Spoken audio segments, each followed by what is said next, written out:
I play music in church most Sundays, and I have this specific habit. I always play barefoot. Barefoot. Okay. Yeah. It just feels more grounded to me, more natural. But you would not believe the chaos this simple lack of footwear causes. I can only imagine. After the service, while the music is still kind of ringing in the air, people don't come up to talk about the songs. Of course not. Instead, they corner me with this look of genuine distress, asking, "Why don't you wear shoes?" Wow. Some even go behind my back to the pastor, whispering about it like it's some kind of crisis that needs immediate intervention. The shoeless crisis. Exactly. And for the longest time, my reaction to this was just pure arrogance. I wanted to mock them. I get that. I wanted to laugh in their faces and say, "Really? We're here for spiritual worship and you're fixated on my toes?" I felt so superior, viewing them as petty and superficial. But something shifted. But then, I caught myself. I looked closer at their faces and I realized something that just completely shifted my perspective. They weren't actually trying to be mean, and they weren't even really mad at me. They were mad at the broken rule. Yes. They were agitated because I had broken an unspoken rule, this deep-seated script in their heads that says conformity equals holiness, and you can't be serious unless you look the part. An invisible system. They didn't invent that rule. They were just enforcing it almost automatically. And that moment of realization, it changed everything for me. How so? I saw that if I mocked them for being petty, I was just fighting fire with fire. I realized that the person standing in front of me wasn't the enemy. The invisible system running them? What? Exactly. The system was the enemy. And that distinction, that ability to separate the systemic failure from the individual intent, is the only thing that truly separates cruelty from compassion. That realization is profoundly powerful. Yeah. And it gets right to the absolute core of our deep dive today. It really does. You've just articulated the ethical foundation we need. The distinction between critiquing the system, the broken unspoken rule, the underlying cultural script, and attacking the soul or the intent of the person who's caught within it. Right. And when we talk about satire, that movement from cruelty to compassion, well, that's the whole game. Absolutely. Our mission today is to analyze how we can deploy what we're calling compassionate satire. We're not looking at humor just for its own sake, but humor as a razor-sharp ethical tool. A tool with a very specific purpose. Exactly. We want to understand how to leverage the inherent power of the genre to specifically target those invisible systems and societal failures, especially when we're dealing with complex, stigmatized public health issues like addiction. Which is such a difficult area. It is. And we need to use insights from, philosophy, neuroscience, and communication studies to make sure the critique actually lands where it's supposed to. It is a critical undertaking because when systems fail or create distress, attacking the victim or the symptom only reinforces the broken structure. It makes it worse. It makes it worse. True, ethical critique must aim higher. It has to demand better from the institutions and the norms that govern us. So to do that effectively, where do we start? We have to get precise. We first need to get really, really clear about what satire actually is, and maybe more importantly, what it is not. Okay, let's unpack this. When we talk about satire, we use the term constantly. Any joke with a political edge seems to get slapped with a label. It's a catch-all term now. But academically, it's defined quite stringently, not merely as a spirit or a mode of writing, but as a full-fledged genre. Precisely. And defining it as a genre is the critical starting point. Yes, that's so important. Largely because it means satire isn't defined just by how it sounds, but by its core inherent purpose. Okay. Since Roman times, satire has been guided by a non-negotiable dual mandate. It must both critique and entertain. It has to do both of those things to be considered satire in the serious sense. And that dual mandate immediately sets up a massive fundamental tension, which I think is what most people argue about without even realizing it. It does. Yeah. It absolutely does. On one side, you have the, quote, exalted moral concerns of critique, the seriousness, the demand for social justice, the political urgency. The heavy stuff. The heavy stuff. And on the other, you have the unexalted aesthetic pleasures of entertainment. And how are we defining entertainment here? It's fundamentally defined here as an intrinsically pleasurable diversion pursued in a holiday mood by way of diversion. It's the fun, the jokes, the spectacle. It's the part that makes you laugh. And this is where the debate gets sticky. If satire is supposed to be morally serious, how can it also be frivolous? Isn't entertainment the part that gives critics a pass to just dismiss the message entirely? That's the key tension. Critics often dismiss satire by questioning whether something can be both morally serious and aesthetically frivolous. They'll say, if you're making me laugh, you can't be demanding moral intervention. Or that it just makes people cynical. Exactly, that it reduces serious matters to a joke. But that tension is the genre. Satire attempts to occupy that uncomfortable space, operating in the gap between what should be and the hilarious, sometimes awful, reality of what is. So if that dual purpose is required, we need a way to distinguish true, purposeful critique from what is essentially just nasty humor dressed up with a political excuse. Absolutely. The ambiguity surrounding the satire label is dangerous. Why dangerous? Precisely because it often serves as a justification, a convenient fig leaf for what is actually downright nasty humor. People use the label to hide cruelty or simple malice. We have to have a stringent definition, otherwise the genre's moral seriousness gets diluted. So how do we tell the difference in practice? Because the best examples, like say a show like Last Week Tonight with John Oliver, clearly use comic strategies, but they are always in service of a critical argument. And that's the perfect example. Take Oliver's extensive, meticulous segments. He might spend 20 minutes, sometimes more, detailing a critical topic, like the grotesque corruption of FIFA or the predatory practices of debt collectors. Right, they're incredibly well-researched. Incredibly. And he uses comic strategies, the absurd analogies, the over-the-top graphics, the celebrity guests. But every single joke, every comic diversion is structurally supporting and substantiating a critical argument. He is investigating, exposing, and morally condemning a broken system or institution. That's a huge contrast to, say, panel shows or even some late-night monologues that are simply designed to make you laugh at the problem rather than critique the systemic causes of the problem. And that's where we apply this fantastic analogy known as the hole in the bucket test. Okay, I like the sound of that. It's borrowed from analyzing folk music traditions. Think of the difference between the protest songs of Woody Guthrie and the more commercial, mournful tunes of Hank Williams. Right. One is a call to action. The other is more of a lament. Exactly. So pseudo-satire, or mere nasty humor, approaches a problem, the hole in the societal bucket, and simply attacks the expense of the hole for merriment. It just makes jokes about the mess. It observes the absurdity or the pain caused by the hole and generates jokes about that misery. It's laughter without opposition. So the satire is only aimed at validating the existing frustration, Yeah. not at mobilizing a change in attitude or policy. Exactly. Yeah. But real satire, the Woody Guthrie model, fundamentally opposes and protests against the hole itself. It uses its humor to highlight the fact that things would be better if that hole were fixed. It has a vision for something better. It maintains a moral and critical stance, even while entertaining. This emancipatory dimension is what pseudo-satire completely lacks. The true satirist takes a stand. They may not fix the hole, but they won't stop pointing out that it is, in fact, a hole. That moral seriousness connects the modern satirist to a very, very deep philosophical tradition. This idea of stinging the public out of complacency goes back thousands of years. It does. Satire is philosophically rooted in the tradition of Socrates the gadfly. Gadfly. Socrates was, by his own admission and reputation, granted a mission by the Oracle of Delphi to sting the citizens of Athens like a fly rousing a sluggish horse. His purpose was to shake things up. To reveal the falsity of the status quo and the conventional wisdom held by the powerful. Satirists adopt this posture. They seek to improve the world by disturbing its comfortable illusions. And often they do this by adopting a specific persona, right? Hiding their serious critique behind a comical mask. That's the classic persona of the Socratic Silenus. Explain that one. Silenus, in Greek mythology and art, was often depicted with a comical, sometimes ugly, exterior drunk, ridiculous, physically rough. Yet, people like Alcibiades in Plato's Symposium recognized that behind that crude, laughable facade, the substance of wisdom was found. So the absurdity is a delivery mechanism. It is. Satirists use this strategy, absurdity, ridicule, or adopting the mask of the divine fool, to deliver brutal truth that would be ignored if it were delivered purely through serious rhetoric.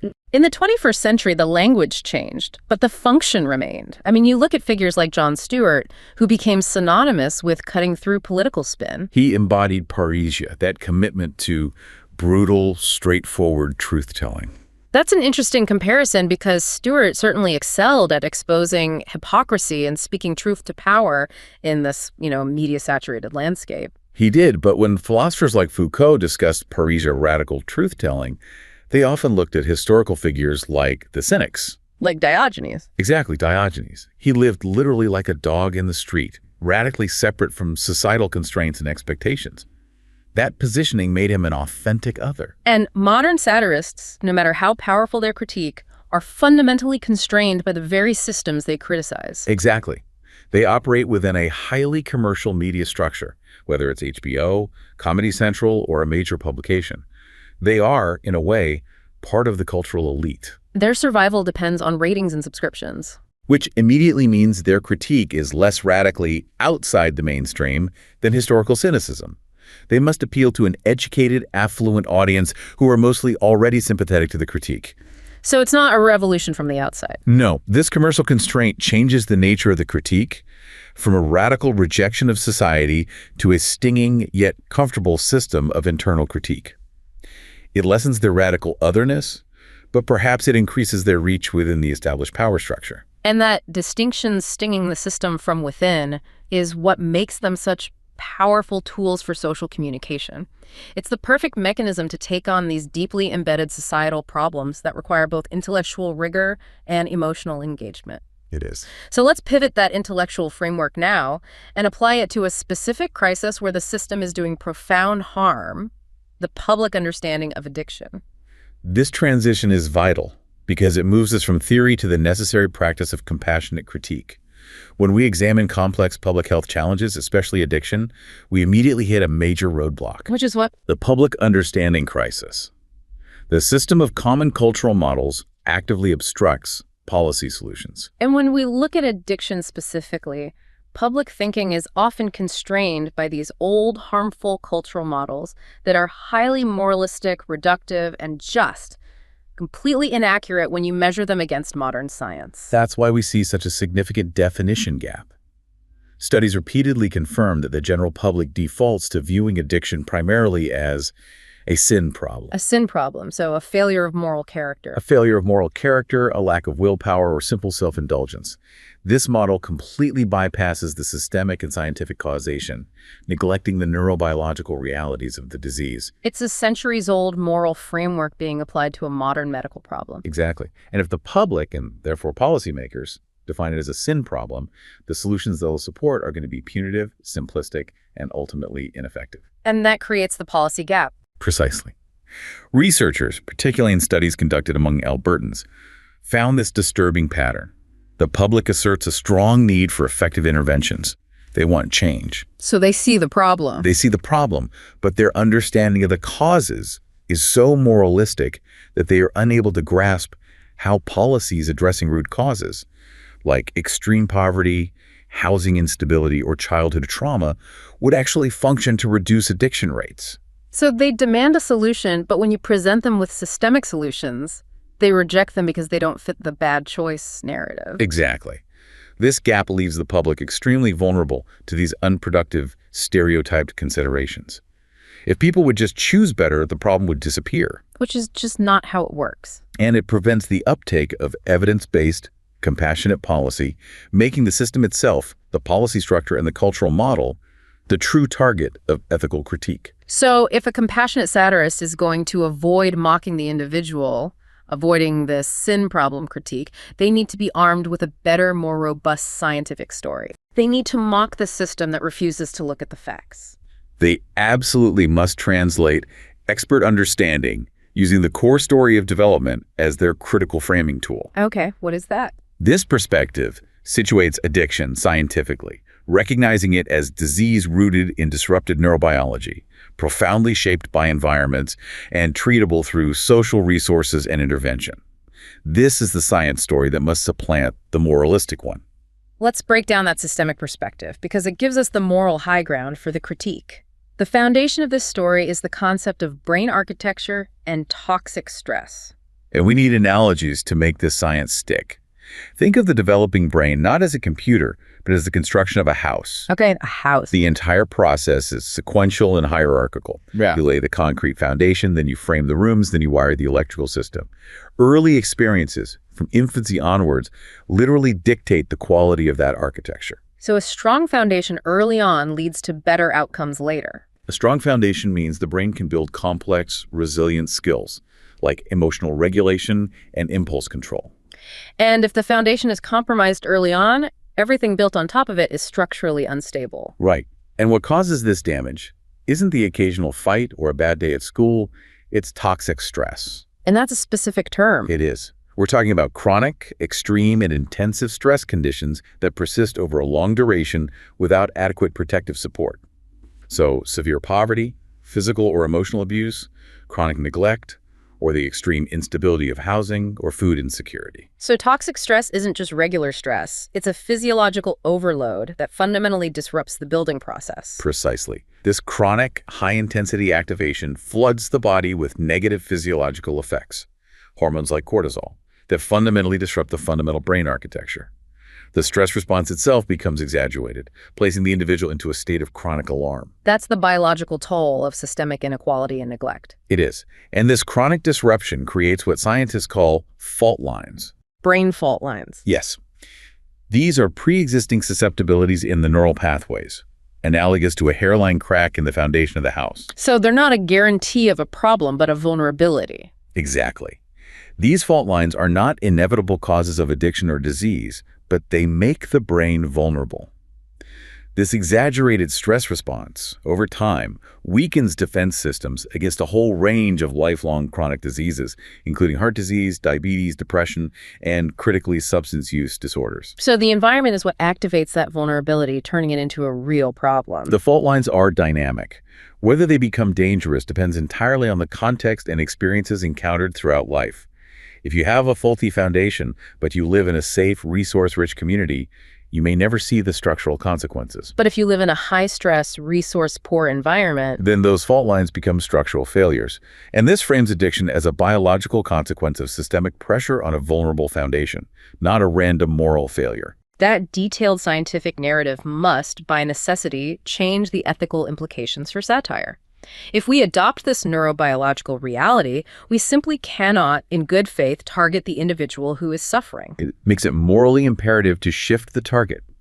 The moral critique must exclusively focus on the systems that cause and perpetuate toxic stress.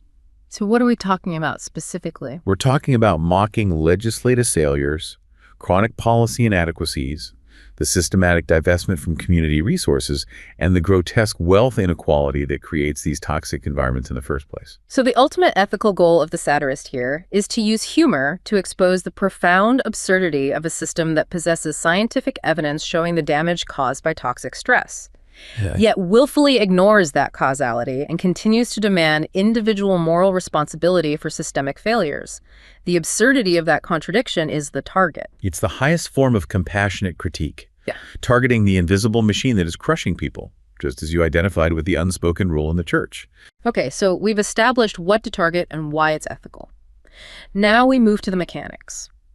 How effective is humor, really, at delivering these complex scientific and ethical critiques, especially given that dual mandate of critique and entertainment? This is where we leave the philosophers and turn to the neuroscientists. Because we have empirical data now, studies using professional comic actors delivering complex political information that show measurable causal effects that dramatically benefit communication over traditional delivery methods. The first, most obvious advantage has to be reach and diffusion. Humor simply travels faster. Exactly. Humor dramatically increases the likelihood of sharing political information with others via social media and email. And why is that? It isn't just random luck. It's motivated by a clear expectation of positive emotional states. People share content because they anticipate that their social network will react positively. It will make others feel good, or it reflects well on the sharer's wit or intelligence. This expectation is a powerful self-perpetuating engine for social diffusion. Okay, so they share it because it feels good socially, but does that mean they are actually retaining the complex information, like the details of the brain fault lines model? Yes, and that's the crucial finding: enhanced memory. Humor significantly improves memory for the political information conveyed. In what way? We see improvements in both just recall, so the main takeaway, and recognition memory, the specific details. This retention is tied directly to the positive emotional experience. So pleasure helps you remember. When information is associated with pleasure and reward, the brain allocates more cognitive resources to retaining that information compared to neutrally presented material. So let's get into the brain hardware itself. When researchers used fMRI to monitor subjects exposed to humorous political information, which networks were primarily engaged? Humor activates two essential networks. First, the reward centers are modulated. We see activity in the mesolimbic reward system, specifically the ventromedial prefrontal cortex, or VMPFC, and the ventral striatum. And what does the VMPFC do? It's heavily involved in processing risk and fear, but here it's reacting to the pleasurable prediction and delivery of the joke, reinforcing the information's retention because it has been tagged as rewarding. That makes sense for the entertainment side of the mandate, but the second network is where the critique seems to get its traction. The mentalizing network. Correct. Humor profoundly increases activity in regions associated with theory of mind, or mentalizing, the ability to understand other people's mental states and intentions. So thinking about what other people are thinking. Exactly. Key regions here include the medial prefrontal cortex, the precuneus, and the right superior temporal sulcus. These areas are essential for social cognition. So if you're processing a political joke, you aren't just laughing, you're simultaneously engaging in these complex social calculations. Precisely. The increased mentalizing suggests that the humor is forcing you, the individual, to consider how others will view the shared information. You're thinking, if I find this critique of systemic inequality funny, what does that say about me? How will my colleague or my friend react to this devastating truth? So it's a social act, even when you're alone. This heightened internal consideration of the social response and context is what dramatically enhances memory retention and, critically, facilitates difficult conversations about complex systemic issues that might otherwise be shut down by discomfort or defensiveness. That social benefit gives satire a kind of cognitive license that traditional, serious journalism often struggles to access, the ability to exaggerate and simplify because it's operating as fiction. Absolutely. As fiction, satire is able to communicate truths in a roundabout way. It exploits liberties of hyperbole and exaggeration that a non-fictional journalist would be fired for using. This license is essential for cutting through complexity. I'm thinking about political cartooning, which fundamentally relies on what we could call cartooning or amplification through simplification. That technique takes an issue, often incredibly dense with competing facts and figures, and strips it down to its cognitive essence. It uses extreme simplification and emphasis to make the moral message land instantly. Do you have an example? Take Matt Bohr's cartoon, where he depicts a megachurch forming its own police force, using taxpayer-funded vehicles. Okay. That scenario is fictional, but it uses hyperbole to expose and pass moral judgment on the factual truth about certain legislative decisions regarding tax exemptions and privatization of power. The visual exaggeration is the mechanism of moral clarity. And this leads to a significant cognitive merit, the virtue of succinctness. It delivers a punchy critique at a minimal cognitive cost. This quick and dirty narrative thinking is highly efficient. Consider the comic book economics, which attempts to distill decades of complex economic policy and history. That's a huge undertaking. A huge undertaking.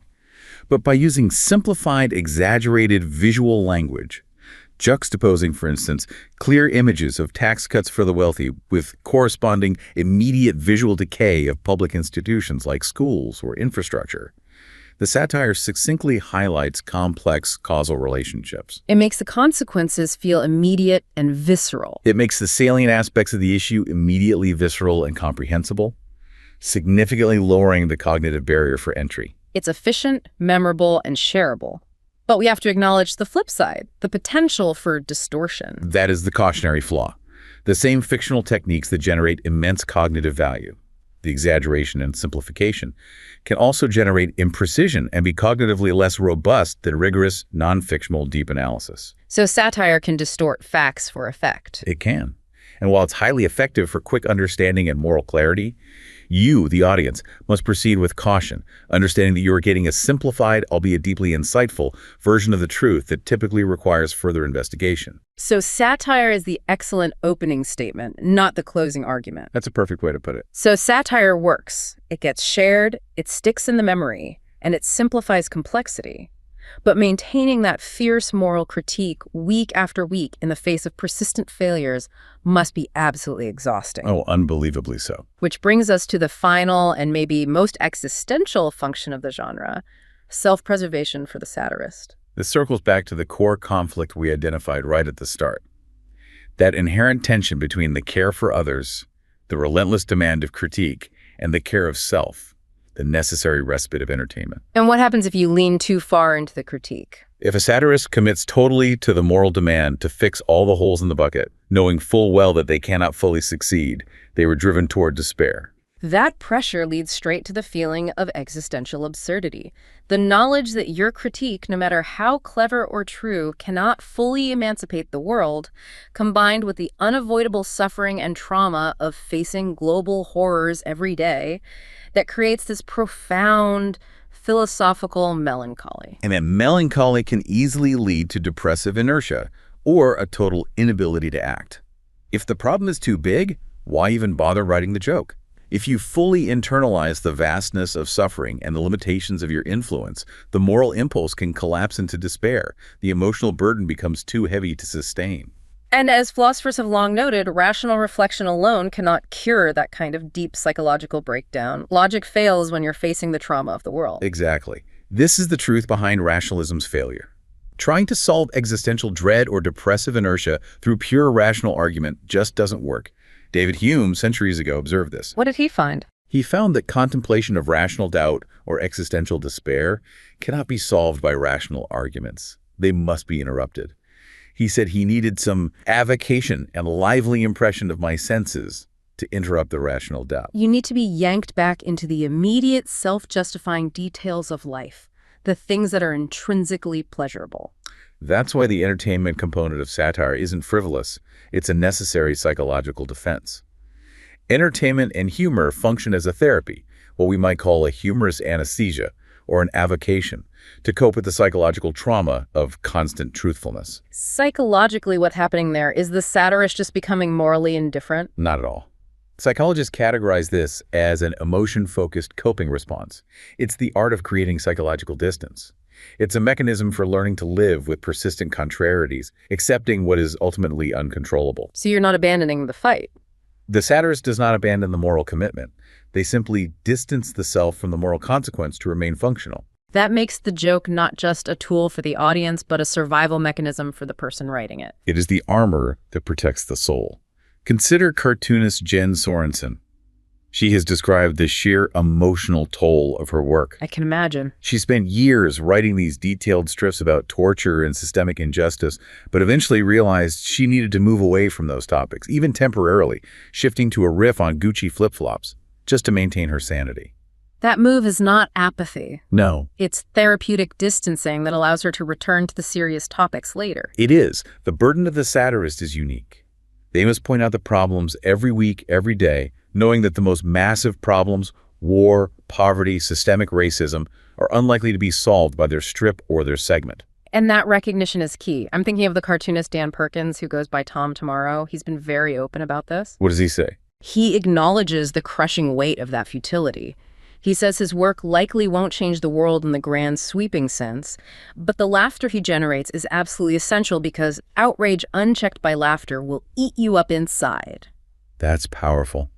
The humorous irony creates the psychological distance required to relieve that emotional despair, thereby ensuring they can remain committed to their critical stance for the long haul. We see this dynamic expertly managed in works like Aaron Magruder's The Boondocks, particularly through the character Huey Freeman. Magruder uses humorous irony brilliantly, specifically to continuously distance himself from Huey Freeman's unabated critical zeal. Huey is the true believer. Huey embodies that pure, uncompromising, and ultimately frustrating moral commitment. He's always advocating for a revolutionary change that is constantly failing in the face of mundane American realities. So Huey's constant revolutionary failures serve a psychological purpose for Magruder himself. They function as a crucial therapeutic coping mechanism for the creator.